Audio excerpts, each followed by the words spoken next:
Salut tout le monde, et oui, on est déjà de retour, comme promis, avec un nouveau podcast cette semaine, puisque la trêve internationale, c'est pas pour l'équipe des podcasteurs de Métrosport. Et pour m'accompagner sur ce deuxième podcast de la semaine, l'ami Karel, le confrère Karel même, je devrais dire, puisque Karel est, on peut le dire, hein, Karel, actuel journaliste, futur journaliste, comment on peut te présenter un Ah, peu je ça? je sais pas, c'est une description, que même moi j'ai du mal à donner. J'aimerais, hein, être Sur journaliste, la voie du journalisme, en tout cas. voilà, je pense que c'est le meilleur terme, c'est le meilleur terme à employer. Pour l'instant, sur la voie du journalisme, ça pourrait vite se décanter sur journaliste directement parlant. D'ailleurs, Karel, C'est on peut le ça. dire, hein, bah, tu as écrit un peu pour Métrosport, tu avais suivi notamment un match de la réserve l'an passé et le match de l'équipe de France Espoir, et tu collabores souvent avec le Dauphiné Libéré aussi. Pas sur du foot, par contre, hein, sur du sport toujours, mais pas sur du foot, hein. C'est ça, bah, sur le sport grenoblois aussi, sur les brûleurs de loups, donc beaucoup de papiers sur le sport de la région, qui est, ma foi, très intéressant à suivre, hein. Je pense que tu es bien placé pour le savoir. Tout à fait. On n'a pas toujours le temps de suivre tout de près, mais bah, les résultats sont bons aussi chez les brûleurs de loups en plus, donc c'est plutôt Ah agréable à oui. suivre. Et dernière casquette pour l'instant, parce qu'il y en aura peut-être des prochaines. Enfin non, en fait même pas dernière casquette, puisqu'il y a aussi la casquette GF38 du coup pour l'instant, pour le coup, puisque tu t'occupes toujours, on peut le dire aussi, des comptes rendus de match notamment, enfin uniquement des comptes C'est ça. rendus de match. Et il y a aussi la casquette temps additionnel, si tu veux faire un peu de promo, qui fait des podcasts, si je ne m'abuse, sur tous les grands championnats européens, c'est ça? C'est ça, hormis la Ligue 1, merci pour ce petit espace pub, Fred, j'en profite. Mais oui, temps additionnel, qui traite, bah, tout au long de l'année, des 4 grands championnats outre la Ligue 1, donc Serie A, Bundesliga, Liga et Première Ligue. Première Ligue, je suis accompagné de Florent, hein, qu'on retrouve, bah, dans les podcasts, Métrosport également, qui est chez Temps Additionnel et bah, on fait un peu des hors-séries également. On a fait des hors-séries mercato. Là, on va en faire pendant la trêve internationale, par exemple sur le grand thème des blessures et du temps de jeu rallongé dans le foot. Je sais pas si On tu a peux fait nous un dire, bilan tu mercato. m'as parlé d'un invité, est-ce qu'on peut le citer du coup Oui, sans trop le spoiler, ou est-ce que hem, vous gardez la surprise du coup sur alors l'invité, je vais rechercher rapidement son nom parce que la dernière fois je ne l'avais plus et je vais te dire ça. Je sais même pas en fait si je peux le dire, tant que c'est pas fait. Bah, alors pour Mais pour l'instant, on ne va pas le dire, mais en tout cas, restez à l'écoute. Alors, temps mais additionnels sont sur c'est, Twitter, c'est sûr, et on vous retrouve sur Spotify, sur YouTube, enfin sur tous les canaux concrètement de podcasts habituels. C'est ça, ouais, sur YouTube, sur Spotify, sur Apple Music également, toutes ces plateformes de streaming là. Je dis pas le nom parce que c'est pas c'est pas un truc de fou non plus, mais c'est au cas où ça ait changé, ou ça change, mais Oui. normalement ça ne devrait pas. Mais en tout cas, c'est un ancien, préparateur physique de l'Algérie, de la Côte d'Ivoire et qui a été préparateur physique également en Ligue 1. Donc ça annonce, un sujet quand même, intéressant Très et intéressant, et notamment parce qu'il y a eu beaucoup de blessures, je crois, en ce début d'année, c'est donc ça, ça peut être intéressant d'avoir le énormément, point de vue d'un vraiment de spécialiste et d'un croiser professionnel. Ouais. malheureusement. Oui. C'est ça et savoir, comment ça se passe en fait du côté des préparateurs qui sont des acteurs, bah, importants, hein, pour les équipes professionnelles de foot, mais dont on entend peu parler au final, donc Si je c'est peux me tout permettre de dire l'objectif, beaucoup de bien, alors moi j'écoute surtout celui sur la première ligue, bah, parce qu'il y a toi et Flo au final, bah, que je vous connais, donc bah, c'est toujours plus sympa d'écouter des gens qu'on connaît. Et pour moi qui n'ai pas toujours beaucoup de temps de m'intéresser aux championnats étrangers, bah, ça dure une demi-heure à chaque fois. En plus, vous êtes très bon sur le timing, on est beaucoup moins bon à mettre au sport pour respecter les timings. Là, vous pour le coup, c'est vraiment très bien, et ça offre un panorama chaque journée très intéressant. Voilà, vous faites des focus de temps en temps sur des entraîneurs, sur des parcours, des joueurs, des choses comme ça. Vraiment top. Quand on n'a pas trop de temps, mais en plus j'ai souvent des petits trajets à meubler, et c'est parfait derrière. Donc bah, tapez temps additionnel en fait sur Twitter et vous tombez très très vite sur eux, ou si vous suivez directement Karel sur Twitter, ça sera peut-être encore plus simple d'ailleurs.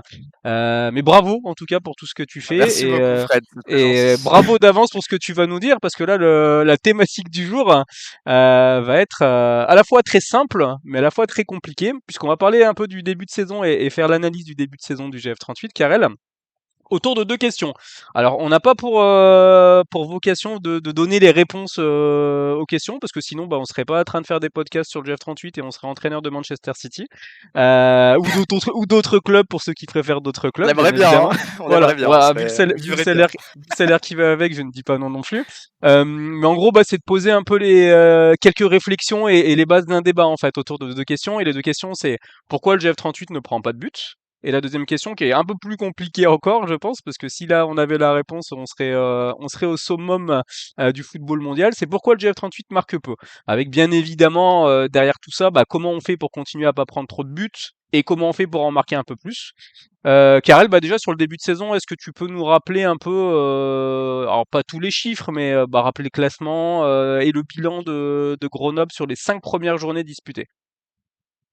Bah, le bilan pour le moment, pour le GF38, on le connaît, il est simple, mais simple positivement. C'est que, bah, le GF38, est invaincu, tout simplement, après un début de calendrier, qui finalement était pas facile. On s'inquiétait un peu de ce mois d'août et même, bah, de ce début de mois de septembre parce que Bastia, 4e l'an passé, qui fait encore un très bon début de saison, qui est 6e là actuellement à la trêve. Avec, bah, une première victoire dans le chaudron, 1-0 à Saint-Étienne, une victoire ensuite contre le Paris FC qui est pas non plus facile à jouer dans les équipes en Ligue 2, même s'ils font un mauvais début de saison. Un petit match nul contre 3, un petit match nul, je dis ça, mais alors que c'était peut-être le meilleur match de la saison finalement dans le contenu du GF38. Mais bien sauvé côté troyen par un LM Dard de gala. Un bon nul en déplacement à Auxerre, là pour le coup, peut-être une des équipes les plus convaincantes de ce début de saison. Et puis un match nul, encore une fois 0-0 pour finir face à Bastia. Alors dit comme ça n'a pas l'air très excitant, mais bon, il y a des signaux positifs dont on parlera plus tard. Et puis C'est pour tout un le bilan niveau paradoxe classement. finalement, Karel, à la fois du côté très positif, quand on prend les chiffres bruts, mais à la fois de l'arrière-goût finalement. Je crois que Vincent Nion a dit après Bastia, je reste sur ma faim. C'est un sentiment qui est bah, globalement partagé en fait, parce que bah, quelque part c'est très bon signe, c'est que ces Grenoblois-là nous ont donné presque envie de plus. Alors que si au début du mois d'août, on avait dit fin du mois d'août, on n'a pas perdu un match et on est troisième de Ligue 2 avec, c'est quoi, c'est 9 points, hein, c'est ça, deux victoires et 3 Et nuls. 9 points, c'est ça. Absolument tout le monde, vu le calendrier de Grenoble en plus, aurait signé de base. Donc on est frustré, mais c'est presque de la bonne frustration finalement, puisqu'on se dit ah ces mecs-là, ils sont capables de faire encore mieux. Tu le disais, hein, Grenoble est, bah, tu l'as peut-être pas dit d'ailleurs, mais je vais le rajouter. Grenoble est la dernière équipe invaincue de Ligue 2 aujourd'hui. C'est aussi une donnée intéressante à prendre en Que compte. Caen a Et perdu. Et voilà. juste, petite correction, du coup, on est troisième puisque Laval a gagné et Laval est troisième. Oui, Et on est quatrième et Laval est troisième de Ligue 2 quand même, c'est donc vrai bravo à eux. qu'effectivement, Laval nous est passé devant pour un point avec 10 points grâce à ses deux buts dans le temps additionnel contre Caen. Effectivement, j'avais le classement en tête avant que Laval marque son deuxième but, hein. Mais ça reste un très bon classement pour le GF38, Tout à quoi fait, qu'il en ouais. soit. Et donc, excuse-moi, donc dernière équipe invaincue en Ligue 2. Et on est invaincu principalement parce qu'on ne prend pas de but. D'ailleurs, je crois que là aussi, le coach grenoblois a dit si on existe encore, c'est souvent parce qu'on ne prend pas de but. En tout cas, c'était quelque chose qui était un peu tourné dans ce Mmh, sens-là. c'est ça. Donc bah, la première question, c'est pourquoi le GF38 ne prend pas de but, Karel? Et au-delà de ça, bah, comment est-ce qu'on peut continuer aussi à ne pas prendre de but? Alors très simplement déjà, est-ce que tu peux expliquer selon toi bah, qu'est-ce qui fait la force de ce collectif? Parce que j'ai plus envie de parler de collectif que d'uniquement de la défense du GF38. Bah, dans un premier temps, le GF38 était déjà, dans les meilleures défenses de Ligue 2, la saison passée, ce Troisième ou qui lui a quatrième, hein, valu, je crois, effectivement, en me termes de semble, au défense. bilan, final, voilà, même si on finit avec, la mauvaise étiquette de la pire attaque de Ligue 2, mais tu avais quand même une très bonne base sur laquelle travailler et qui t'a permis, de t'installer quand même pendant un certain temps dans le top 5, dans le top 5 de la Ligue 2 et puis, bah, d'aller en quart de finale de Coupe de France aussi. Et ce qui reste, aujourd'hui, de cette ligne défensive et ben, c'est, bah, la plupart des éléments en fait, hormis Jordi Gaspard qui n'est plus au club et qui a eu une place de titulaire pendant un certain temps. Aujourd'hui, tous les éléments de la ligne défensive, premièrement sont encore présents, notamment, celui qui selon moi aurait dû être élu meilleur gardien de ligue de la saison passée. Bah, une charnière qui fonctionne très bien. Alors pour parler, plus de prestations collectives, je pense aussi que ce qui fait que tout fonctionne très bien, et tu fais bien de le préciser, outre la ligne défensive, c'est que sur tout le terrain, à 11 joueurs qui travaillent défensivement, hem, que ce soit de Postolaki, attaquant de pointe, à Brice Maubleu, dans ses buts. Je pense que tu as déjà, une équipe qui a très bien compris, le message que j'imagine être le message de Vincent Aignan parce qu'on ne l'a jamais entendu, mais je pense que c'est ça aussi, c'est qu'on a besoin de travailler défensivement pour pouvoir exister aussi dans ce championnat de Ligue 2. Je pense que c'est une donnée importante. On l'a vu, la saison passée, typiquement avec Saint-Étienne qui fonctionnait très, très bien offensivement, mais défensivement, je crois que Saint-Étienne termine peut-être, 2e, voire pire attaque de Ligue 2. Et Laurent Batles l'a souvent dit également, en Ligue 2, si comme dans la plupart des championnats et dans le football, en général, si ça ne fonctionne pas défensivement, collectivement et puis sur le plan des résultats, ça ne fonctionnera pas. Pour caricaturer, Donc Karel, si tu prends 3 buts, c'est très compliqué d'en marquer 4. Donc, c'est ça, c'est ça. Tu peux toujours espérer en marquer un de plus, mais va falloir bien travailler offensivement. Et Grenoble a toujours eu cette réputation d'équipe, solide défensivement et cette année, bah, ça se confirme d'abord par la stat, 0 but encaissé. Mais ouais, je dirais que voilà, c'est les 11 joueurs travaillent très, très bien ensemble, que tu peux déjà dans un premier temps te baser sur une défensive, ligne défensive pardon, qui est inchangée. Alors la différence, c'est que Paquiez est passé à gauche et que Touraine est maintenant à droite. Je pense que là aussi, l'articulation des latéraux est importante parce qu'on a un Touraine qui apporte énormément offensivement et un Paquiez dont le point fort est plutôt défensif. Je pense que c'est important d'avoir cet équilibre aussi au niveau des latéraux et je pense que c'est peut-être aussi ce qui pousse Vincent Aignan en ce début de saison. Alors là, encore une fois, comme tu l'as dit, c'est important de le rappeler, on n'a pas la réponse claire et nette, mais bon, c'est hypothétique, mais je pense que c'est ce qui pousse aussi Vincent Aignan à proposer ce duo de latéraux là, c'est que bah, ça s'équilibre en fait. Tu as un Paquiez qui est très bon défensivement et un Touraine qui va plutôt apporter offensivement tout en étant capable d'être efficace défensivement aussi. Donc je pense que bah, déjà cette ligne défensive est particulièrement articulée. Tu as des particulièrement bien articulé pardon, que tu as des patrons. Aussi, bah, déjà au niveau de Brice Maubleu qui est capitaine, je pense que s'il y a pas beaucoup de meilleurs gardiens que tu aimerais avoir derrière toi et puis avec Adrien Monfray également qui pour moi est le gros patron de cette ligne défensive et des joueurs, qui travaillent beaucoup pour préserver, les clean sheets donc ça fait quand même déjà des solides arguments pour montrer que cette bonne défense est logique en ce début de saison. alors tu as bien résumé du coup, on va pas faire très long sur Brice Maubleu, mais est-ce que cette saison, sur le début de saison, alors l'an passé tu disais meilleur gardien de Ligue 2, je suis plutôt de ton avis, maintenant on va pas trop nous accuser de chauvinisme, on peut dire que Larsonneur avait fait une bonne saison aussi, que Desmas a fait une Aussi, bonne saison. mais Est-ce l'Arsenal que fait une ce, bonne saison, mais pire défense de Ligue 2, dans les pires défenses de Ligue 2 au final, donc c'est vrai, est-ce que Brice Maubleu sur ce début de saison est le meilleur gardien de Ligue 2? Et est-ce que c'est bien évidemment un argument qui explique aussi beaucoup pourquoi le GF38 ne prend pas de but, hein? très clairement pour moi, alors que je vais sûrement être très chauvin comme à mon habitude, non, j'essaye de faire preuve d'impartialité, mais sur le début de saison, je vois pas meilleur. Je pense que la plupart des observateurs de Ligue 2 diraient la même chose, déjà parce qu'ils rapportent des points. C'est pas des arrêts qu'il fait à 3-0 ou à 4-0 pour le GF38 et on va en parler un peu plus tard, mais effectivement quand l'attaque tourne un peu moins bien, les arrêts de Maubleu sont forcément décisifs. On peut parler de Saint-Étienne, où il sort, le pénalty de Charbonnier, mais pas que. On peut parler du Paris FC également, où il fait des arrêts très importants en première mi-temps. Le match où peut-être c'est pas le meilleur gardien de Ligue 2 et le meilleur gardien sur la pelouse, c'est peut-être celui face à 3 où Mmh. Alemdar, pendant 90 minutes a sûrement été le meilleur gardien que la Ligue 2 ait pu voir pendant longtemps. Ça a vite, Il a été Brice Maubleu pendant c'est ça. 90 minutes, ouais. C'est ça et puis sur les 2 derniers matchs, sur les 2 matchs suivants pour 3, il a renfilé, en tout cas, il a enlevé la casquette de Brice Maubleu. Mais oui, sur ce début de saison, pour moi, de par, sa capacité à être décisif, de par, je sais pas, je sais pas ce que tu en penses, mais il y a une certaine aura. Oui. Je pense qu'il dégage beaucoup de sérénité et que ça met sa défense en confiance aussi. Et est-ce que ça met pas quelque part, Franchement, pour moi, oui. on en a un peu parlé lors du débrief contre Bastia, ça met en confiance sa défense très clairement, parce que je pense qu'aujourd'hui, quand on sait qu'il y a Brice Maubleu derrière, bah, c'est une assurance tout risque. Est-ce que ça met pas en doute les attaquants aussi quelque part? Voilà, est-ce que l'attaquant va pas chercher une frappe plus difficile quelque part, parce qu'il sait qu'en face, il y a un gardien qui sort à peu près tout en ce moment, enfin qui sort tout en l'occurrence même en ce moment, et du coup la frappe de Santelli qui passe au-dessus. Est-ce que c'est pas un facteur d'explication? Est-ce qu'un penalty un peu plus mal tiré quand on sait que c'est Maubleu en face? Est-ce que c'est pas un facteur d'explication? Est-ce que son aura finalement bah, rejaillit pas aussi plus négativement sur les adversaires, en tout cas dans les esprits des adversaires, hein? C'est possible, c'est possible. On sait que les situations de face à face, les situations de but, c'est des situations où mentalement il faut être très très bon, il faut être psychologiquement prêt aussi.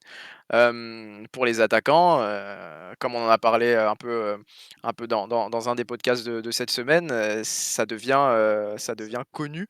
de connaissances communes que bah, c'est difficile de se dresser face à Brice Maubleu aujourd'hui si on a l'ambition de marquer beaucoup de buts. Je pense que si un attaquant comme Gaëtan Charbonnier se casse les dents sur penalty pour faire gagner la partie à Saint-Etienne dans le chaudron, ça montre que la plupart des attaquants de Ligue 2 peuvent se casser les dents sur Brice Maubleu. Alors on ne sait pas pendant combien de temps ça va durer, en tout cas ça fait quelques temps maintenant qu'il s'affirme comme un des patrons à son poste en Ligue 2 et je pense que les attaquants de ce championnat sont au courant que bah, c'est un des tout meilleurs de la deuxième division française de foot. Alors, alors ça va être très bateau hein, dit comme ça, mais je vais développer un peu après. Est-ce que le fait de ne pas prendre de but appelle le fait de ne pas prendre de but? C'est-à-dire, est-ce qu'aujourd'hui, après 3 journées, 4 journées, 5 journées, les Grenoblois vont pas avoir le petit supplément d'énergie supplémentaire en se disant c'est le petit défi interne, voilà, on va s'arracher encore une fois pour que, même en menant 2-0 à la limite, hein, mais on va s'arracher pour continuer en fait. Tu vois ce que je veux dire? Le côté cercle très Ouais, virtueux du je coup, vois. et on pousse toujours un peu plus loin, un peu plus loin. Moi, j'ai en tête les images après le nul à Auxerre. Alors, les Grenoblois, je pense, étaient très contents déjà de revenir avec un point. Mais la hargne positive, en fait, des mecs, le point rageur, serré, etc., parce qu'ils n'avaient pas pris de but, en fait, ça faisait plaisir à voir. Et je me dis, on est quand même là sur des mecs qui, mentalement, vont s'arracher pour que ça dure, cette série-là dure le plus longtemps possible, sachant que tant qu'ils prendront pas de but, ils ne perdront pas de toute façon.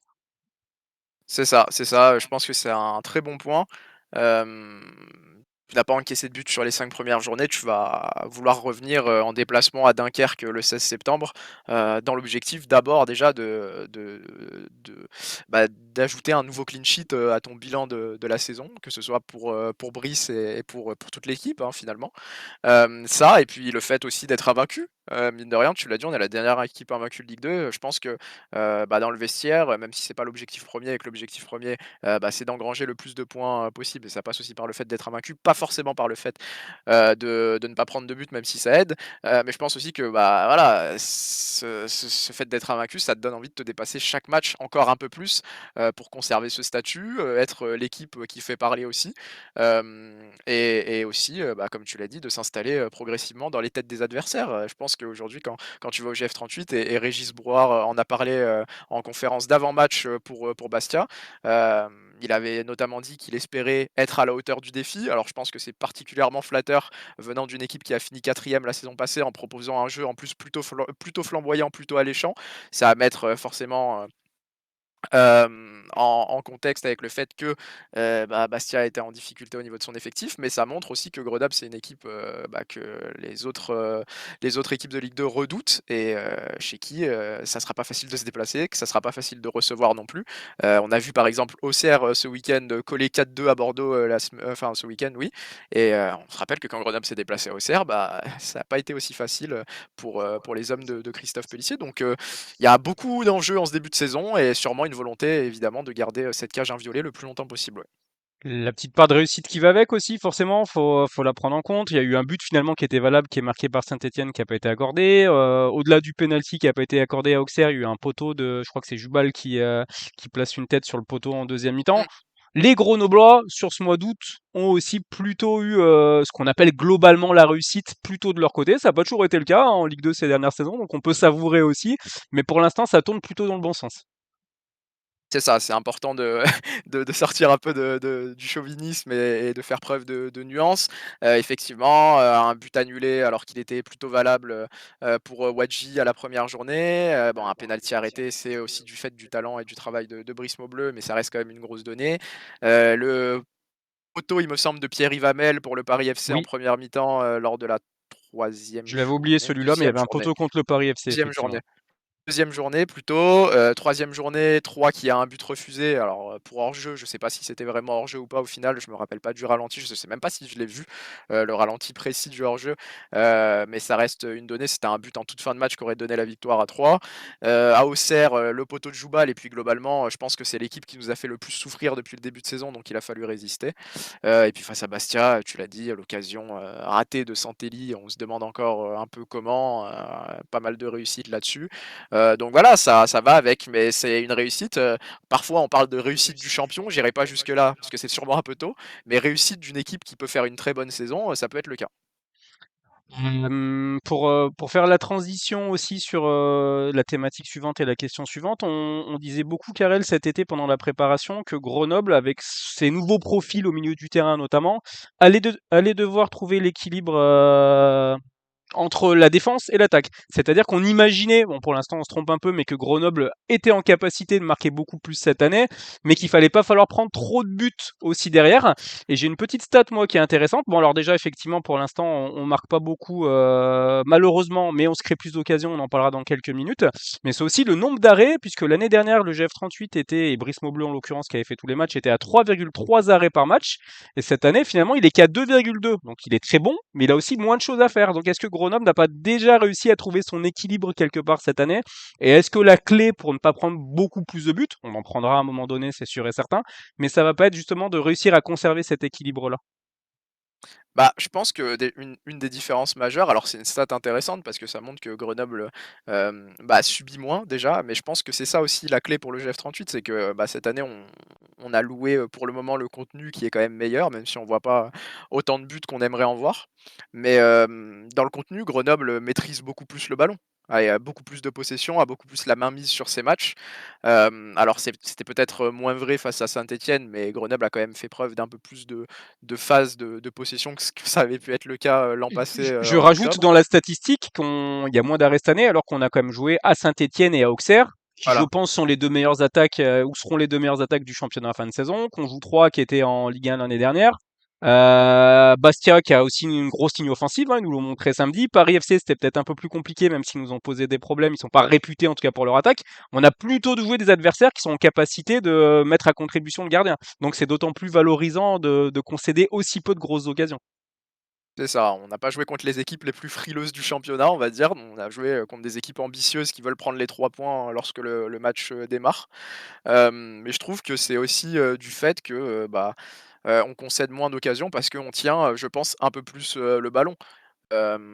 Et qu'on est plus souvent dans le camp adverse que ce que ça pouvait être, la saison passée. Donc c'est un tout en fait, tu l'as précisé en préambule, il faut pas mettre ce succès-là uniquement, du fait de la ligne défensive, c'est un travail collectif. Je pense que Grenoble globalement dans son projet, et dans son projet de jeu sur ce début de saison est une équipe qui est amenée à quand même subir un peu moins, de grosses occasions et de grosses salves, d'attaques, adverses que la saison passée. Avec une petite limite sur ce qu'on dit, c'est qu'il y a toujours on en a parlé aussi un peu sur le débrief du match contre Bastia, il y a toujours des petites erreurs, si on veut vraiment être tatillon et perfectionniste, il y a toujours des petites erreurs, enfin des grosses erreurs en l'occurrence qui peuvent coûter cher. Alors on pense à la balle perdue par Maubleu samedi, il y a eu un ballon perdu par Rigaud la première journée contre Saint-Etienne. Voilà, s'il y a encore des petites choses à gommer pour vraiment être parfait sur le plan défensif, c'est ça, c'est même pas des erreurs de concentration en fait, c'est peut-être des prises de risques un peu inutiles. Bah, c'est bien parce que ça va un peu dans le sens de ce qu'on dit aussi, c'est-à-dire que la saison passée, on n'hésitait pas à balancer et puis à jouer plutôt dans la profondeur, sur nos individualités, notamment Mathias Phaéton, notamment Bamba, c'était un peu, pendant les 6 premiers mois, donner le ballon à Bamba et et croiser les doigts. Là, je pense qu'on a des joueurs qui prennent un peu plus de risques parce qu'il y a cette volonté aussi de repartir de derrière, de pouvoir, maîtriser le ballon un peu plus, de dominer territorialement aussi. Des joueurs comme Dante Rigo, des joueurs comme Monfrey, des joueurs comme Touraine, bah, c'est des profils qui ont l'ambition de conserver le ballon, de trouver des passes qui vont faire mal, pour faire mal à l'adversaire et je pense qu'on est peut-être cette année plus dans la mentalité de se dire: «Comment est-ce qu'on va faire mal à l'adversaire?» Plutôt que l'an passé où c'était: «Comment on va éviter de se faire mal?» Donc malheureusement, bah, ça passe par des prises de risques alors qui sont sûrement évitables, mais je ne sais pas si elles sont évitables avec ce nouveau projet de jeu. Je pense qu'il y en aura forcément quelques-unes, tout comme c'est le cas dans les grandes équipes. Alors je compare alors encore une fois, je compare pas le GF38 aux grandes équipes européennes, mais je veux dire que même les meilleures équipes du monde font des erreurs à la relance parce qu'elles ont la volonté, de faire preuve d'un peu plus de maîtrise aussi, dans leur manière, d'aborder les matchs. Ah, on va passer à la question à 1 million de dollars, Karel. Alors, sur 1 million de dollars, si tu as la réponse, c'est que la réponse fonctionne, hein, bien évidemment. Sinon, ça ne fonctionne pas. Le prix n'est pas accordé. Pourquoi le GF38 marque aussi peu? On va rappeler, donc Grenoble a pris 0 but. En revanche, Grenoble, en 5 matchs, n'a marqué que 3 fois. Donc on a un but de Bamba dans le temps additionnel, au début du temps additionnel à Saint-Étienne. Alors pour le coup, dans la construction, il est très réussi. C'est une transition très rapide et très bien jouée, qui part d'une relance rapide de Brice Bleu. On a un but qui sort de nulle part de Mathys Touraine. Je pense que ce but-là de Mathys Touraine, on le verra qu'une fois dans notre vie. Je pense que vous l'avez tous en tête, donc on va même pas réexpliquer dans le détail ce qu'il a fait. Puis si vous l'avez pas vu, tapez but vidéo but Mathys Touraine parce il est vraiment à voir. Et on a un but sur le même match Jamil Bay alors que Grenoble mène 1-0, du coup il joue à 11 contre 10. Donc plutôt des buts, mis à part le premier.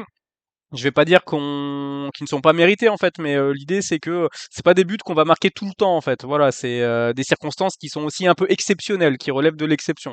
Pour le reste, c'est 0 but. Pourtant, on l'a beaucoup dit cet été, on le dit beaucoup aussi lors des débriefs, les Grenoblois se créent plus d'occasions, plus de situations, à défaut de se créer plus d'occasions. En tout cas, ça dépend des matchs. Donc pourquoi aujourd'hui le GF38 marque si peu? Tu n'es pas obligé de donner qu'une réponse et tu n'es même pas obligé de donner une réponse. Tu peux donner juste ton avis et éventuellement des petites pistes de réflexion. Parce que j'imagine que tu n'as pas de réponse de toute façon, Karel. À moins que...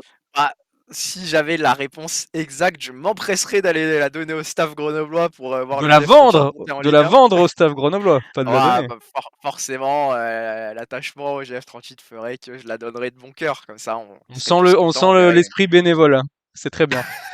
C'est cohérent. on verrait une bonne saison du côté du GF38 et on serait tous très heureux. Mais, Non, mais tu négocierais une place bah, dans le staff au moins. au moins, je pense, d'analyse vidéo au minimum. Mais bah, déjà pour te répondre par rapport aux buts qui sont peut-être un peu inattendus, ça contrebalance avec le fait qu'il y a des buts qui sont attendus et qui finalement C'est ne vrai, rentrent pas. c'est vrai. À Saint-Étienne, on a la première occasion de Postolacchi, pardon. Postolacci, je ne saurais jamais. Tout le J'ai monde dit l'habitude de dire Postolacci Postolacci. finalement hein, dans les commentaires, donc je ne sais Ouais, pas. c'est pour ça. Faudra lui poser la Posto, question. on va dire Voilà. Posto.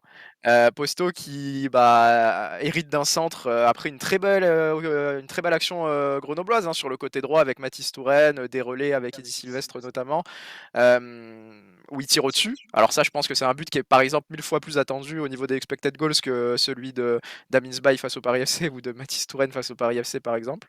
On a aussi, par exemple, toujours, dans le chaudron, un très beau mouvement entre Dante Rigo, Posto, il me semble, Dante Rigo, je sais plus qui c'est le troisième acteur de cette action, mais Lenny Joseph qui finit par filer au but et qui hésite à frapper du gauche, pareil, c'est un très beau mouvement sur lequel on peut plus s'attendre à avoir un but que sur l'action de Mathys Touraine également. Et puis on reparlera pas du match d'Alemdar Oui. à 3 où il y a beaucoup de belles actions qui peuvent déboucher sur un D'ailleurs, but, mais c'est au final. une réponse à pourquoi le GF38 marque peu. Dans les Aussi. réponses possibles, il y a parce que Alemdar a fait le match de sa vie déjà. Oui, On parce peut que la caler celle-là. Alemdar a décidé de gâcher Voilà. notre soirée N'importe quel autre gardien, de tu samedi termines la 19 soirée août. avec à minima un but, probablement deux ou trois en fait. Donc c'est aussi Ah, un je dirais élément de à réponse. minima 2. Je Hmm. dirais à minima 2 au vu des actions. En tout cas, la solution, quelle est-elle? Aujourd'hui, est-ce que Grenoble, peut changer de système? Moi, je pense Avant de que trouver la Grenoble solution, et je pense qu'on sera tous d'accord, est-ce que le GF38 a besoin de marquer de plus? Bon, moi, c'est clairement oui, parce que il oui. restera pas à 0 but encaissé toute la saison et qu'à un moment donné, il va falloir marquer, même pas un peu plus en fait, il va falloir marquer beaucoup plus pour continuer à exister dans le Oui. premier tiers du classement. Grenoble doit marquer plus parce qu'en fait, tout simplement, comptablement, si on regarde sur ce début de saison, tu es censé, l'emporter face à Troyes, et puis tu es censé l'emporter face à Bastia aussi. Je pense sur la physionomie globale du match, Grenoble a plus de temps fort et ouais, de moments forts que les Bastiais. Donc si tu rajoutes ces 2 points-là, alors encore une fois, c'est des grands si et c'est hypothétique, mais aujourd'hui, tu es 1er de Ligue 2 puisque tu prends 2 points de plus par match et tu es à 13 points. Si on estime que le seul nul où Grenoble ne peut pas aller chercher mieux qu'un nul, c'est celui d'Auxerre, et je pense qu'on sera d'accord là-dessus. C'est un bon point pris à Auxerre, mais je trouve que les 2 nuls à domicile, Grenoble peut et peut-être doit l'emporter. Donc avec ces 2 points en plus, Grenoble serait 1er de Ligue 2 aujourd'hui avec 13 points, aurait 0 but encaissé, et ça serait un tout autre statut encore, même si c'est un statut très positif pour le moment. Donc oui, là-dessus, Grenoble, a besoin de marquer plus. Je complète un peu la question, je la dis de façon différente. Est-ce que si le GF38 marque peu, c'est parce que les attaquants et principalement Postolaki sont pas bons? Je connais aussi ta réponse, mais je pense que c'est important du coup de poser les bases pour la suite, hein. Bah, c'est pas aussi simple que ça. Moi, dans un premier temps, je dirais que le début de saison de Posto, parce que je pense que c'est celui, bah, qui dresse le plus de Qui débats, cristallise un je peu plus les critiques en tout cas c'est pour ça, l'instant, c'est voilà, vrai. qui cristallise, c'est le bon terme, les critiques. Je trouve pas le début de saison de Posto mauvais. Très clairement, on n'est pas sur un joueur, maladroit, qui a spécialement l'air en manque de confiance. Alors peut-être un peu plus de manque de confiance face au but, mais dans le jeu, encore une fois, je le trouve plutôt bon, dans les petits périmètres, plutôt bon dans ses remises, plutôt bon dans sa capacité à gagner des duels importants, Qui a eu assez face à des sacrés et Golgoth, hein, en Ligue 2 quand même, en et qui a eu charnière, assez peu l'occasion, mis à part contre Saint-Etienne, finalement, de nous montrer sa confiance ou non c'est face au ça. but. Déjà, tout simplement, hein, il a eu peu d'occasions de se mettre en évidence et de marquer. Saint-Etienne à part, je pense même qu'il y en a quasiment pas en fait sur les 4 matchs suivants. Alors maintenant la question, c'est pour Posto notamment, c'est la question de son positionnement. Je pense que aussi s'il dézone autant et s'il fait autant de retours défensifs, je pense que c'est parce que Vincent Aignan lui demande et c'est justifié quand tu vois le rendement défensif, du GF38. Et derrière, offensivement, tu as quand même des occasions. Donc, je pense que ça fait sens. Je pense qu'on sait que Vincent Aignan, c'est un entraîneur qui a toujours voulu que toute son équipe travaille, pour avoir un bon bilan défensif, pour gratter des points et pour le moment, bah, ça marche tout de même. Derrière, il faut marquer plus. Sur le reste de l'attaque, pareil, un Amin Zbaye, aujourd'hui, qu'est-ce qu'il peut vraiment faire de plus, hormis peut-être être un peu plus précis dans ses remises?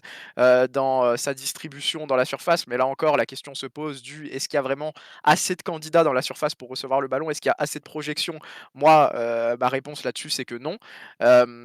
Pareillement, Lenny Joseph, pour moi, fait un très bon début de saison. Il manque de réussite et il manque, peut-être un peu de précision dans le dernier geste.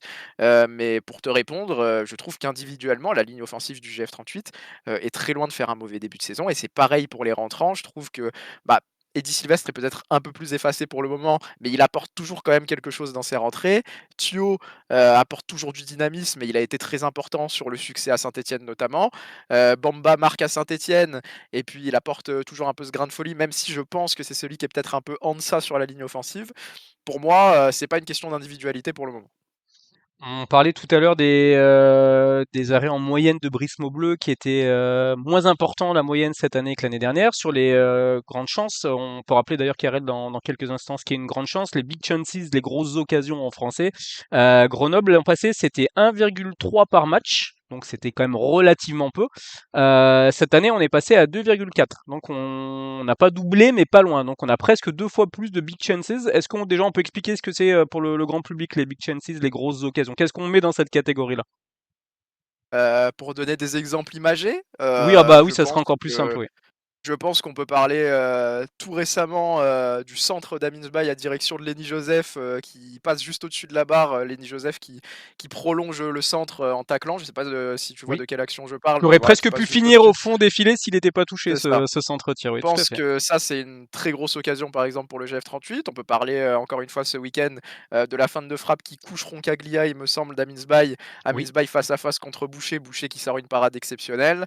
Tout comme on peut parler de toutes les parades d'Elemdar, que ce soit sur coup franc, sur corner, sur, des déboulés d'Aminsbaye, contre 3, le 19 août. Donc, voilà, tout ce genre d'occasion du GF38 qui aurait pu, porter le bilan offensif à quelque chose de plus, positif, qu'aujourd'hui. En revanche, les frappes un peu écrasées de 20 mètres, les tentatives de Monfray par exemple contre Bastia, ça c'est pas de la grosse occasion parce qu'on considère pas qu'il y a de fortes chances qu'il y ait un but en fait sur ce type de situation. C'est un peu comme ça qu'on peut nuancer, différencier ce qui est une grosse occasion de ce qui n'est pas une grosse occasion dans les stats, j'entends. C'est ça, alors parfois la perception des gens et ça c'est quelque chose que je pense on apprécie tous dans le football, c'est que tout le monde vit les choses un peu différemment souvent, il y a une perception différente. Par contre au niveau statistique, même si on a l'impression parfois que c'est une grosse occasion, ça peut ne pas être le cas. Je vais te donner une petite stat qui peut t'intéresser d'ailleurs depuis le début de la saison sur les grosses occasions justement qui ont été manquées et après je te donnerai une autre stat sur le total des tirs par match. Alors sur les grosses occasions manquées, à ton avis, quel Grenoblois en a manqué le plus? Alors sur les grosses occasions manquées, quel Grenoblois on a manqué le plus? Je dirais alors Aminsbaye a marqué donc le truc c'est qu'Aminsbaye il a eu beaucoup d'occasions contre 3, il en a eu contre Bastia également. Il en manque une contre Paris FC, je crois Heu, aussi. D'ailleurs, le doublé n'était pas très loin en fin de match, si oui je me souviens bien. aussi. Posto a pas eu tant d'occasions que ça, même si elle en rate une grosse contre Saint-Étienne et j'ai Lenny Joseph a eu quelques occasions, je dirais que ça se joue entre Aminsbaye et Lenny Joseph, mais je dirais peut-être Aminsbaye. Bah alors c'est Lenny Joseph avec 4, donc c'est le Ok, Grenoblois qui a manqué le plus de grosses occasions. Amins Bay, il y en a 2 finalement. Alors je pense qu'il y a une de Paris ok. FC et une de Troyes qui sont comptabilisées. Et Posto, on a 2, et je pense que les deux, c'est les deux contre Saint-Etienne en fait, puisqu'il y a Ok, donc la frappe qui cadre pas et le duel perdu contre l'Arseneur, les deux en première mi-temps. Donc ça veut alors c'est concrètement dire, ça veut peut-être. dire que Postolaki, depuis Saint-Etienne, ne s'est plus créé de grosses occasions déjà. Ouais, Euh, Ça c'est le premier point qui est c'est l'impression intéressant à qu'on relever. avait. Voilà, ça C'est un confirme, truc intéressant. ça Parce que niveau confirme statistique, ça veut peut-être dire que tous les déboulés d'Aminsby ne sont pas forcément considérés comme des grosses occasions à la base. Peut-être que parce c'est qu'il plus considéré parce comme des exploits. Ouais, parce qu'il manque aussi, je pense, le dernier geste souvent, c'est-à-dire que bah, la frappe qu'il met et qui est arrêtée par le gardien, c'est grosse occasion. Donc ce qui voudrait dire que la deuxième contre le Paris FC est pas forcément considérée comme grosse occasion, mais que pareil, à chaque fois qu'il rentre dans la surface, alors que c'est des situations qui sont très chaudes de base, comme ça ne débouche sur rien, que la frappe au final elle est pas concrétisée, c'est pas compté statistiquement. Et ce que je trouvais intéressant aussi, c'était sur les totals de tirs par match. Où là, par contre, on est sur quelque chose qui est très symbolique pour moi aussi des problèmes offensifs actuels et plus globalement des problèmes offensifs du GF38 depuis quelques saisons. Plus gros tireur, enfin le joueur selon toi qui tire le plus par match. Donne-moi le podium à la limite, c'est le plus intéressant. Le podium des joueurs qui tirent le plus par match. Alors, je me demande quand même si sur le podium, il n'y a pas Jesse Benet. Il est en tête, Euh, Jesse Bonnet. Donc déjà, t'en as un de Ok, bon. bon, C'est celui bah, qui tire le plus à d'accord. égalité. Il y a deux premiers à égalité et il y a un troisième. Première égalité. Donc, Jesse Benet, bah, Lenny Joseph. Pour finir, je finirai quand même sur Amins Bay, je pense.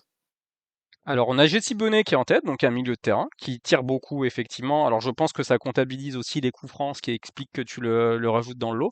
T'as Sbaï à égalité avec 2,2, qui on a beaucoup vu tenter, effectivement, donc ça me semble aussi cohérent. Donc, les deux sont quand même sur une moyenne de plus de 2 tirs par match, ce qui est pas déconnant pour des Ok. milieux de terrain. En troisième, on a Adrien Monfray, qui est à 1,8. Alors, Ok. on vous Ah, invite c'est tous les corners. voilà, on vous invite à écouter ce qu'on a dit sur le débrief du match de Bastia en disant qu'Adrien Monfray était très très bon cette année sur les corners, qu'il prenait beaucoup de ballons. Bah pour le coup, statistiquement, c'est le troisième tireur. On met tir entre guillemets parce qu'effectivement il y a des ballons de la tête aussi derrière, mais il est quand même sur le podium des Grenoblois qui tirent le plus par match, à égalité avec Lenny Joseph. Mais Lenny Joseph, il est qu'à 1,8 finalement. Et après seulement on trouve Virgilou Postolacci avec 1,4. Eddie Sylvestre, c'est 0,8, c'est un peu plus loin dans le classement. Et après, alors Bamba, c'est 0,6, mais il est souvent remplaçant, donc c'est plus compliqué. Et Ntola, Thio et Ben Saba, qui jouent encore moins que Bamba, c'est 0,4 et 0,3. Mais finalement, on n'est pas sur des attaquants. On est sur des attaquants qui ont eu quelques grosses occasions, mais qui finalement tirent assez peu par rapport à leurs coéquipiers. Et bah forcément, plus on va tirer, plus on va se créer de grosses occasions. Et bien évidemment, quand c'est Lenny Joseph qui a une grosse occasion et qui tire, c'est souvent dans la, enfin Lenny Joseph qui tire, pardon, c'est souvent dans la surface, donc c'est souvent une grosse occasion. Là où quand c'est Bonnet, ça peut être une frappe de loin. Là où quand c'est Monfray, c'est souvent, enfin, c'est même systématiquement sur coup de pied arrêté. Quoi qu'il a mis une frappe, je crois, de loin samedi dernier, mais c'était consécutivement Oui, qui un est coup de passé pied pas loin arrêté en aussi, plus, hein. qui est passé pas loin effectivement. Très belle frappe en première mi-temps. Donc on est à la fois sur des attaquants qui, enfin on n'est pas à la fois sur des attaquants, on est sur des attaquants qui finalement se mettent peu souvent en situation de tir. Alors c'est très flagrant sur Postolaki parce qu'en plus je pense que sa moyenne elle doit beaucoup au match de Saint-Etienne et que depuis c'est un peu plus difficile. Mais c'est aussi vrai pour Lenny Joseph et c'est un degré moins vrai pour Bamba et Meissaba et Thio mais qui jouent moins donc forcément ils ont moins de minutes de jeu et j'y viendrai d'ailleurs sur le point suivant que je vais te poser comme question. Mais les attaquants est-ce qu'ils tirent assez finalement, est-ce qu'on les trouve assez, est-ce qu'ils sont assez souvent en position de marquer malgré les grosses occasions pardon, qui sont elles en progression. Excuse-moi, je vais y arriver. Est-ce que la problématique, elle n'est pas là finalement entre le lien entre les milieux de terrain qui sont plus offensifs cette année, on le voit avec Jesse Benet qui se crée quand même pas mal d'occasions et qui frappe plutôt pas mal, et les attaquants qui bah, sont moins des attaquants de surface et des attaquants qui sont en position de marquer et plus des attaquants qui travaillent souvent pour le collectif. Bah, c'est ça, ça rejoint un peu, ça rejoint un peu ce qu'on a pu dire précédemment. C'est-à-dire que parfois la présence et le poids dans la surface de nos offensifs ne se fait pas forcément, énormément ressentir, et que, souvent, bah, les actions viennent, d'une construction un peu préalable, d'un décalage en fait qui est fait au préalable. Même si je trouve que face à Saint-Etienne, là-dessus, par rapport aux projections dans la surface, on a été plutôt bon dans l'idée, parce que je trouve que c'est là où peut-être où j'ai vu le plus nos offensifs hériter du ballon dans la surface et tirer. Là où peut-être que les journées d'après, on s'appuyait pas mal aussi sur des déboulés d'Aminsby pour faire la différence et créer un décalage au préalable. Voilà, des joueurs comme Posto, on l'a dit, après Saint-Etienne, on l'a pas vu énormément prendre sa chance. Et après, bah, des joueurs comme Aminsby aussi, souvent, vont plus souvent rentrer avec le ballon dans la surface que être servis dans la surface. Et derrière, je trouve que le danger, il est souvent apporté, par exemple, par Jesse Benet en projection, ou Sékou Touré ou Eddy Sylvestre, qui viennent peut-être d'un peu plus loin. Donc, moi, je suis pas particulièrement, étonné par la statistique. Maintenant, ouais, le boulot, pour le GF38, très clairement, c'est de réussir à apporter un peu plus de nombre, un peu plus de poids, Mmh. dans la zone de vérité, pour justement que les joueurs qui font la différence au préalable, Lenny Joseph, Amine Sbaye, Jesse Benet, Eddy Sylvestre, puissent servir, des joueurs qui sont bien placés et se faciliter la tâche. Parce qu'au final, heu, que ce soit avec le but, de, Touraine, que ce soit avec le but de Sbaye, c'est moins le cas pour le but de Bamba, qui est vraiment une très très belle action. On marque des buts difficiles. Avec du monde, alors pas dans la surface pour tous les buts, mais avec un Touraine qui est en dépassement de fonction puisqu'il se retrouve en position de numéro 9. Sur le but de Bamba, on peut signaler la super feinte de Lenny Joseph, donc ça veut dire quand même que sur la passe Il y de a du Thio, tu as monde. deux Grenoblois dans la surface.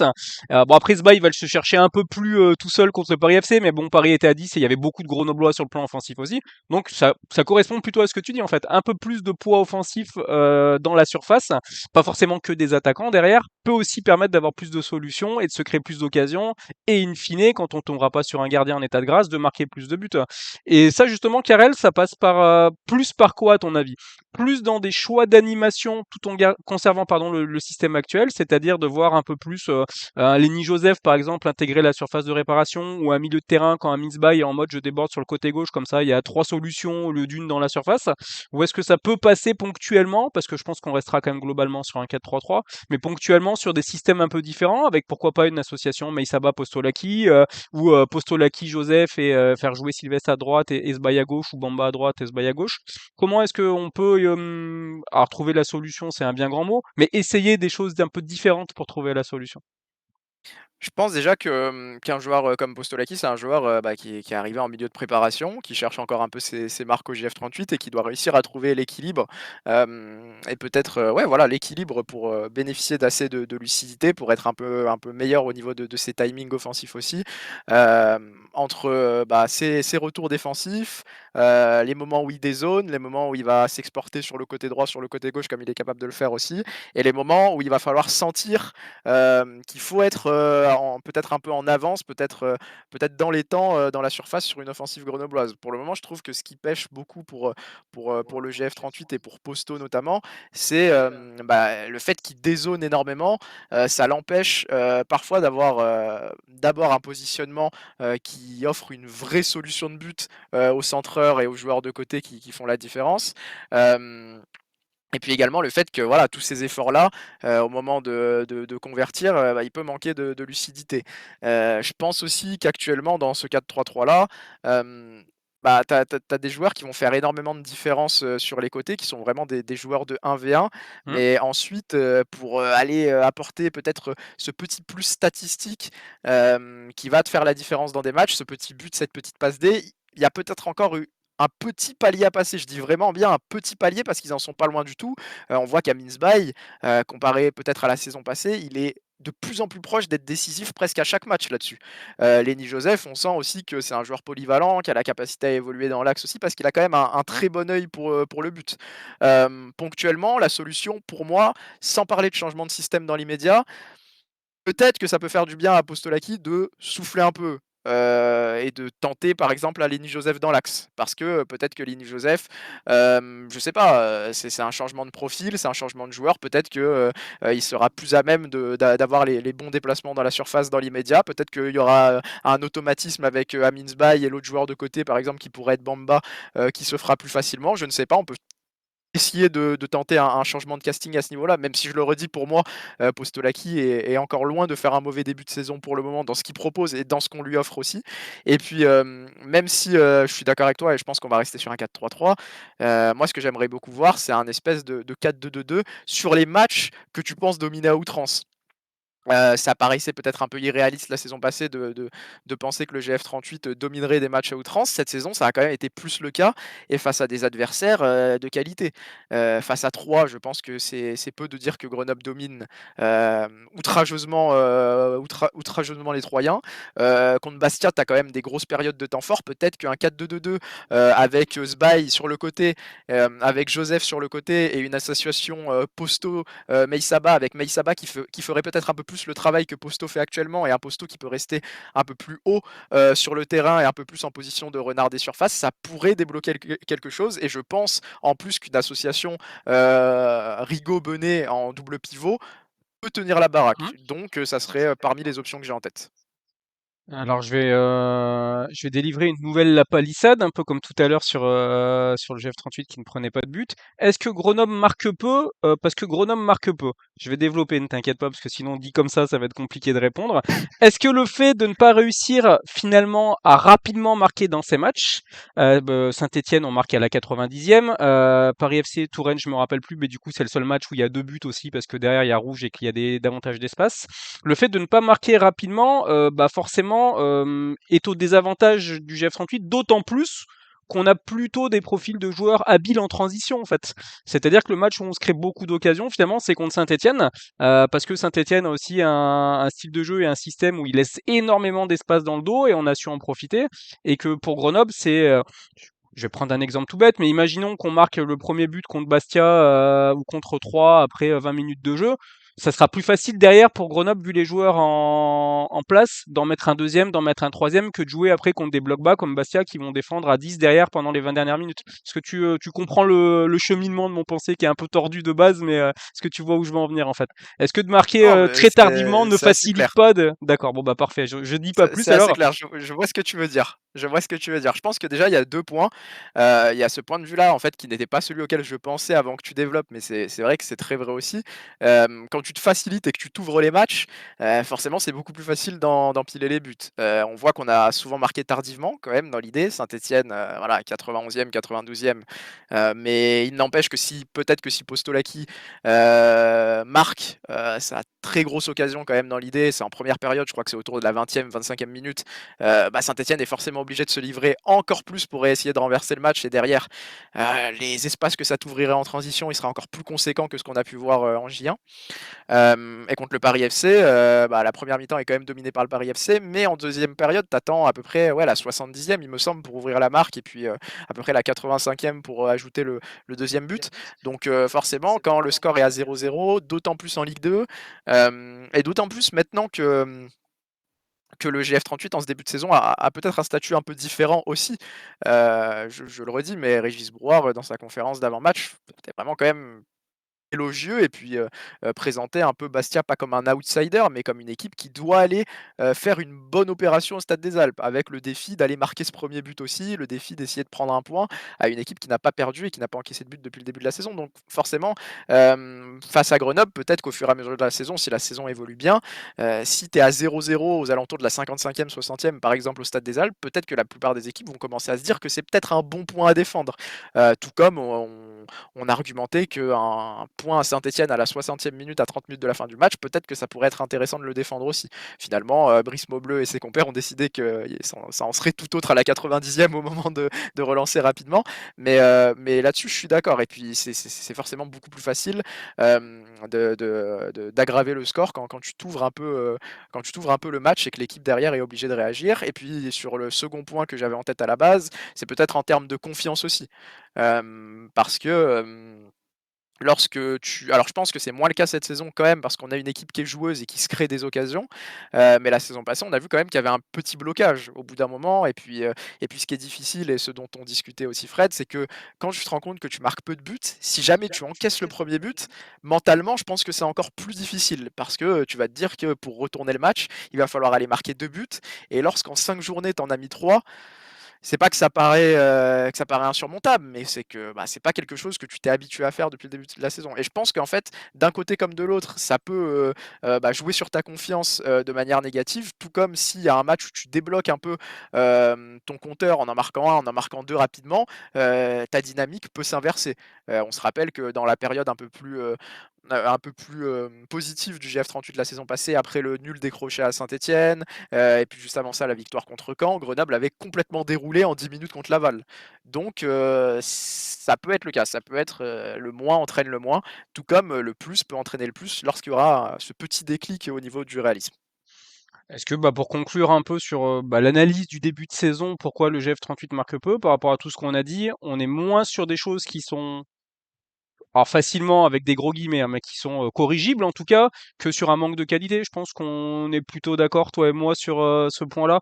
On est sur des choses qui doivent s'améliorer, bien évidemment, mais pas sur des choses qui sont, impossibles à améliorer étant donné de la capacité. On a des joueurs qui aujourd'hui se créent des occasions, qui ont les qualités pour marquer. C'est plus sur d'autres petites choses qu'il faut jouer, frapper plus de loin, être un peu plus patient peut-être, un peu plus présent dans la surface, mais, globalement, tu n'es pas encore inquiet, sur la capacité de Grenoble à marquer davantage? Non, non, non, parce que, bah, tu l'as dit, je trouve qu'il y a plus de signaux positifs, hormis le bilan comptable et le fait de ne pas avoir encaissé de but qui sont très positifs. Mais je trouve que dans les attitudes, dans la confiance des joueurs, dans aussi le projet de jeu qui est proposé par VH et par son effectif, je trouve qu'il y a beaucoup plus de signaux positifs et beaucoup plus de raisons de penser, que le GF38 sera à même de marquer plus de buts. Aujourd'hui, voilà, on le redit, mais bah, il y a eu des grosses occasions contre Saint-Étienne. Au final, on l'emporte 1-0. Il y a eu énormément de grosses occasions contre 3. Je pense que c'est à peu près logique, le Paris FC de marquer ces 2 buts-là au vu des occasions. Je pense qu'on est même si le but de Touraine est exceptionnel, donc pas forcément logique non plus. Puis contre Bastia, il y a un petit manque de réalisme, mais je pense que pour le moment, on est plus en fait sur un manque de réussite d'un manque de confiance. Je pense qu'on a des joueurs quand même qui sont conscients de la qualité du groupe, qui sont conscients de leur qualité intrinsèque aussi. Ils ont de quoi l'être parce que pour le moment, bah, ils sont quatrièmes et ils sont toujours invaincus. Il y a peut-être un tout petit manque de confiance qui peut s'installer, mais je pense que, bah, ils sont plus conscients de leur qualité que l'inverse et avec un petit déclic, encore une fois, la réussite, peut arriver aussi. Qu'est-ce qu'on alors pour se projeter un peu sur la suite, qu'est-ce qu'on fait pour que le GF38, marque un peu plus? Est-ce que la patience déjà, ça te semble être le premier argument? Pas forcément mettre plus de pression encore aux attaquants, mais tout en leur disant, bah, que ça va être bien de marquer, mais de se dire, bah, on va leur accorder aussi encore un peu de temps. La trêve peut-être peut faire du bien d'ailleurs pour recharger un tout petit peu les batteries et physiques et mentales.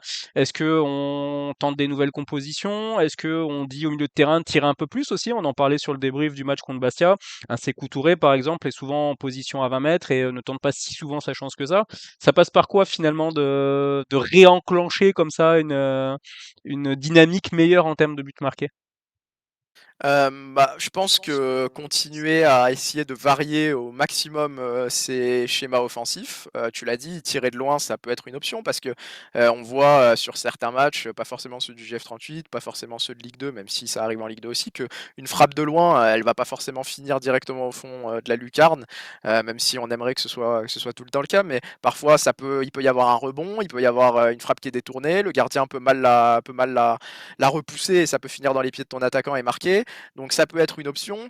Je pense qu'il faut continuer voilà, à varier nos offensives et de montrer que le danger peut arriver de partout. Je trouve que c'est très bien que Benet réussisse à se projeter. Je trouve que c'est très bien d'avoir l'option Eddy Sylvestre qui, du milieu de terrain, peut apporter de la menace dans les petits espaces, la capacité à vraiment trouver la bonne passe qui casse des lignes qui va faire la différence. Donc je trouve que c'est bien d'avoir ce joueur-là aussi dans les profils que tu peux mettre à profit de ton attaque. Et je pense qu'un point que tu as soulevé et qui est important aussi, c'est qu'il faut de la patience. Il ne faut pas, être directement dans le catastrophisme. Il ne faut pas, être, dans la critique trop rapidement non plus. Je pense que tu as des joueurs de qualité offensivement. Hem, je chamboulerai pas tout dans l'immédiat et je pense qu'il faut garder aussi en tête que, tu n'as pas joué des équipes faciles du championnat de Ligue 2, sur ces 5 premières journées. Il y en a pas foncièrement, mais il y a quand même des équipes face auxquelles Grenoble sera favori. Et je pense que Grenoble, par exemple, son statut de favori face, à Bastia, si statut de favori il y avait, il s'est construit, au fur et à mesure du contexte et de l'évolution de la saison du GF38. Mais en dehors de ça, Grenoble n'était pas nécessairement favori contre le Paris FC. C'était pas le cas contre Troyes, c'était pas du tout le cas face à Auxerre et c'était pas le cas du tout en ouverture contre Saint-Étienne. Donc ça n'excuse pas le fait qu'on ait marqué que 3 buts. Par contre, ce que je veux dire, c'est que face à certaines oppositions, on se rendra compte que le chemin du but s'ouvre peut-être un peu plus facilement aussi. C'est une hypothèse. En tout cas, moi je dirais qu'il faut continuer de travailler sur ces bases-là. J'ai pas envie d'accabler les individualités parce que je pense que c'est pas forcément ça qui pêche. Et je pense qu'en continuant à travailler dans le bon sens et avec la mentalité que le groupe a l'air d'avoir, ça devrait se débloquer. Et je pense, en dehors de ça, et en plus pour finir, que, je le rajoute, Grenoble a un projet de jeu cette saison qui est plus propice à nous voir, marquer des buts que la saison passée. La saison passée, je m'étais inquiété plus rapidement parce que tu voyais quand même dans les matchs qu'il y avait pas beaucoup d'occasions. Mmh. Là, je pense qu'on est d'accord, toi et moi sur le sujet, Fred, il y en a quand même beaucoup plus à se mettre sous la dent. Donc, j'ai encore bon espoir que ça se débloque. Oui, c'est le jour et la nuit en termes d'occasions créées. On a quand même fait des matchs à 3 frappes l'année dernière à cette période de l'année contre Bordeaux, contre Le Havre, donc on peut pas comparer pour moi pas les dynamiques, mais le contexte des matchs. En lien avec cette patience, c'est un point qu'on n'a pas abordé d'ailleurs, Karel, peut-être que le GF38 marque peu aussi parce que, à défaut d'être tardif, le recrutement des attaquants a été peu précoce. Voilà, ils sont pas arrivés non plus une semaine avant le coup d'envoi du championnat, mais ils sont pas arrivés tout de suite en début de prépa. Est-ce que ça aussi, ça peut expliquer le... Tu vois, on disait que Amin Sbaï avait peut-être un peu de mal à trouver Virgilou Postolaki. Est-ce que ça peut pas s'expliquer aussi finalement par le fait que les joueurs ont peu joué ensemble pendant la prépa et que ils sont obligés de perfectionner leur entente en fait sur de la compétition, ce qui est peut-être un peu plus difficile. Est-ce qu'il faut pas être patient aussi à ce niveau-là en se disant on a quand même beaucoup changé de choses offensivement. J'inclus aussi l'arrivée de Rigaud et de Sylvestre au milieu du terrain, voilà, parce qu'ils sont une part active dans la construction et dans l'animation offensive. Est-ce que la patience n'est pas encore plus importante à mettre en avant par rapport à cet argument-là? Si, c'est un argument important. En plus, Amin Sbaï en parlait en conférence de presse en disant que, des joueurs comme Posto, par exemple, c'est des joueurs qui sont arrivés en milieu de préparation. C'est pareil pour Lenny Joseph. Et puis voilà, de ce fait-là, évidemment, logiquement, c'est des joueurs qui ne se connaissent pas beaucoup et qui n'étaient pas ensemble l'année dernière. Quand tu regardes la ligne offensive du GF38 cette année et la ligne offensive du GF38 l'an passé, en fait, c'est simple, il reste personne. En fait, il reste Amin Sbaï, mais Amin Sbaï ne démarrait pas les matchs. Et Amin Sbaï, a joué la préparation, en tant que neuf, en tant que numéro 9 la Mmh. plupart du temps, justement en attendant l'arrivée de ces éléments offensifs-là. Donc voilà, il faut que ça se mette en place aussi. Je pense que tu as pas eu le calendrier, encore une fois, c'est pas pour chercher des excuses, mais tu as pas eu le calendrier le plus facile pour mettre des choses en place, sur le plan offensif, parce que tu avais directement la pression du résultat aussi. Ça n'a pas empêché, Grenoble de développer un jeu quand même, plutôt alléchant et plutôt séduisant dans l'idée. Mais, oui, ça reste quand même un gros point. Il faut créer ces automatismes-là, il faut trouver la bonne formule et je pense que Vincent Aignan n'est pas figé aujourd'hui dans son idée de la ligne offensive du GF38 et que lui-même cherche encore la bonne formule. Aujourd'hui, il y en a une qui s'est mise en place au niveau, des états de forme, mais il faut se rappeler qu'Amin Sbaï ne commence pas à Saint-Étienne, par exemple, qu'Amin Sbaï, a gagné sa place de titulaire au fur et à mesure de ce premier bloc-là. Et qu'on commence avec Lenny Joseph à gauche, Posto dans l'axe et Eddie Sylvestre à droite. Là où Eddie Sylvestre aujourd'hui ne démarre plus les matchs et rentre plus souvent au milieu de terrain que sur l'aile droite. Donc je pense qu'au GF38, on continue à tâtonner. On a des problèmes de riches, hein, on a beaucoup de profils différents, on a beaucoup de profils qui peuvent prétendre à une place de titulaire. Donc au fur et à mesure de la saison, pardon, il faut tâtonner, il faut trouver la bonne formule. La saison dernière, on avait mis un peu de temps à trouver le goléador du GF38 sur la saison, finalement, Mathias Phaéton, qui au final, au début de la saison, a commencé sur le banc, ensuite a été titularisé sur l'aile, et puis on s'est rendu compte que dans l'axe, ça marchait très bien.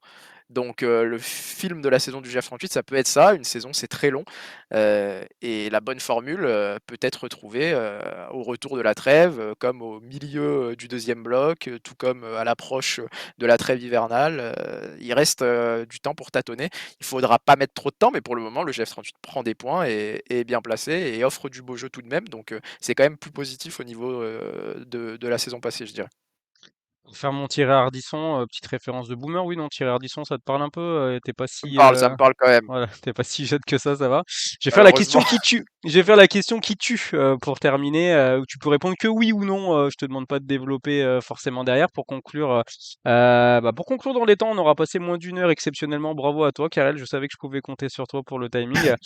Est-ce que, pour marquer plus, le GF38 va devoir prendre plus de buts également? Non. Très bien. Tu veux développer, sur le sujet? Mais tu penses que Ah, je sais pas, l'équilibre. je sais pas si je devais dire juste non et on concluait ou Ah oui, non, tu bah, pouvais développer si tu OK, voulais un OK. peu plus ou pas. OK, bah, non, non parce que je pense que le GF38 cette saison, de ce qu'il nous a montré, sur ce premier bloc-là, peut avoir, l'ambition et la prétention d'être une équipe qui maîtrise ses matchs et qui n'encaisse donc pas forcément beaucoup de buts, mais qui en met plus. Parce que, au final, aujourd'hui, il nous a manqué la réussite. Par contre, les menaces offensives, elles étaient là. On a été menacé offensivement, on a eu un peu de réussite, mais je pense qu'on a été plus menaçant que menacé. Aujourd'hui, on n'a pas encaissé de but, on n'en a pas mis beaucoup, mais je pense qu'on n'en a pas mis beaucoup, pas parce qu'on manquait d'ambition, parce qu'on a manqué de réussite.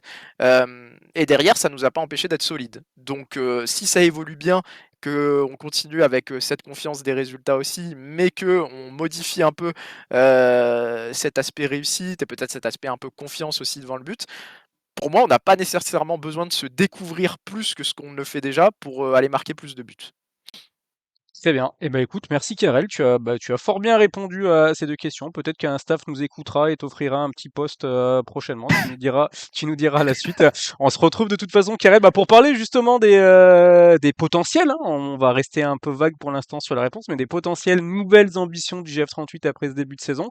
Mais on vous dit à tous à très bientôt. N'hésitez pas encore une fois à nous donner votre avis. C'est aussi pour ça qu'on fait des podcasts. On n'est pas malheureusement pas en live sur Twitch cette semaine, mais il y a les commentaires sur les réseaux sociaux, il y a les commentaires YouTube pour ça. Donc n'hésitez pas à nous donner votre avis et à lancer des débats. Nous, on est juste là pour lancer deux, trois pistes de réflexion et donner nos petits avis. Mais le but premier, c'est de pouvoir échanger sur tous ces sujets-là. Donc on se retrouve très bientôt. Ciao, ciao!